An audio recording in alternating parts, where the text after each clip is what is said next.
ഞാൻ ശരണ്യ. അപ്പോൾ ഇന്നത്തെ ദിവസം നമുക്ക് ന്യൂസ് പേപ്പറിലെ ഹൈലൈറ്റ് ആയിട്ടുള്ള കുറച്ച് വാർത്തകൾ വായിച്ചുകൊണ്ട് തന്നെ ആരംഭിക്കാം. മന്ത്രിസ്ഥാനം കളയരുതെന്ന് പറഞ്ഞ് ഗണേഷ് പൊട്ടിക്കരഞ്ഞെന്ന് സാക്ഷി. മന്ത്രിസ്ഥാനം പോകാതിരിക്കാൻ ഉമ്മൻചാണ്ടിയുടെ മുന്നിൽ KB ഗണേഷ് കുമാർ പൊട്ടിക്കരഞ്ഞതായി മുൻ പേഴ്സണൽ സ്റ്റാഫ് അംഗം സുധീർ മലയിൽ.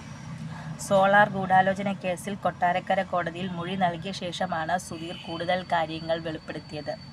2011 ഗണേഷ് കുമാറിനെ മന്ത്രിസ്ഥാനത്ത് നിന്ന് പുറത്താക്കണമെന്ന് ആവശ്യപ്പെട്ട് പാർട്ടി ചെയർമാനായിരുന്ന R ബാലകൃഷ്ണപിള്ള മുഖ്യമന്ത്രിക്കും KPCC പ്രസിഡന്റിനും കത്ത് നൽകിയിരുന്നു.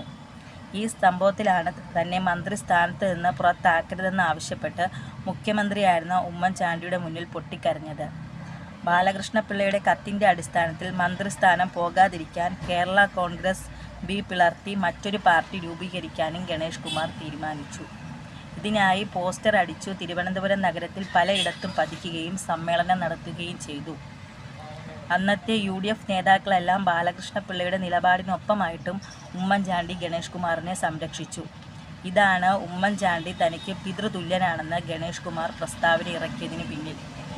പിന്നീട് യാമിനി തങ്കച്ചിയുമായി ബന്ധപ്പെട്ട കുടുംബ പ്രശ്നം വന്നപ്പോൾ R ബാലകൃഷ്ണപിള്ള, PC ജോർജ് എന്നിവർ സംയുക്തമായി ഗണേഷ് കുമാറിനെതിരെ നീങ്ങുകയായിരുന്നു. യാമിനി തങ്കച്ചി മർദ്ദിച്ചെന്ന് ഗണേഷ് കുമാർ ആരോപിക്കുകയും വീട്ടിൽ കയറി ഗണേഷ് കുമാറിനെ മർദ്ദിച്ചെന്ന രീതിയിൽ പ്രചാരണമുണ്ടാക്കുകയും ചെയ്ത ഗണേഷ് കുമാറിൻ്റെ ഫോട്ടോ പുറത്തായതോടെയാണ് രാജിവെക്കാനുള്ള സാഹചര്യം ഒരുങ്ങിയത്. പുറത്തു വന്ന പോലെ ബിജു രാധാകൃഷ്ണനല്ല, മറ്റൊരു സ്ത്രീയുടെ ഭർത്താവാണ് ഗണേഷ് കുമാറിനെ മർദ്ദിച്ചതെന്നും സുധീർ മലയിൽ പറഞ്ഞു. കോടതിയുടെ പരിഗണനയിലുള്ള കേസ് ആയതിനാലാണ് കൂടുതൽ വിവരങ്ങൾ പറയാത്തത്.